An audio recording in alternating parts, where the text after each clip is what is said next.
राधे राधे महाराज जी। तो हमारे जीवन का लक्ष्य कुछ समझ में नहीं आता कि हमारे जीवन का लक्ष्य क्या है। हमारे जीवन में बहुत सारे उतार चढ़ाव होते रहते हैं। तो महाराज जी आपकी बहुत कृपा होगी कि आप मेरा मार्गदर्शन कीजिए। जीवन का लक्ष्य क्या है पहले ये तो समझिए। क्या रुपया जीवन का लक्ष्य हो सकता है? मकान हो सकता है, भोग हो सकते हैं। जीवन का लक्ष्य परमात्मा है। जी महाराज जी। जीवन का लक्ष्य जगत नहीं है। जगत जीने के लिए है। जैसे हमें जीवन साथी चाहिए जीने के लिए, वो हमें अन्य योनियों में थोड़ी मिल पाएगा। मतलब हमारा ये शरीर छूटा तो हमारा पति हमारे साथ जाएगा, ये असंभव, ऐसा हो ही नहीं सकता।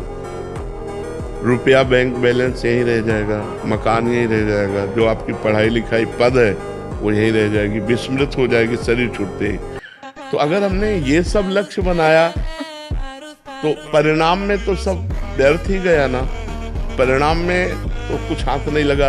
अगर हमने परमात्मा को लक्ष्य बनाया और जीने का ढंग ये बना लिया तो बढ़िया हो जाए। महाराज जी जिसका शादी विवाह नहीं होता, बहुत लोग का शादी विवाह नहीं हुआ रहता या वो करना नहीं चाहते, तो उनके लिए महाराज जी कुछ हम भागवतिक भाव फिर स्वीकार करके ब्रह्मचर्य से भगवान से अपना संबंध माने।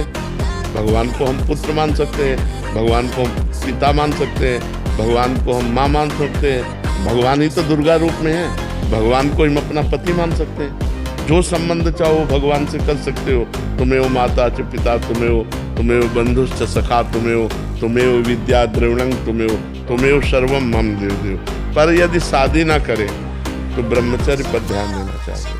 फिर इधर उधर गंदी बातें अगर मन में रही तो फिर वो लक्ष्य नहीं बना पाएगा। भले सन्यासी वेश ना हो, लेकिन अंदर से संयम, नियम, पवित्रता, ब्रह्मचर्य, तो परमात्मा का लक्ष्य बन जाएगा। या तो गृहस्थ धर्म से चले तो परमात्मा का लक्ष्य बन जाएगा, या विरक्त धर्म। दो ही धर्म है हमारे यहाँ प्रगट में, निवृत्ति धर्म और प्रवृत्ति धर्म।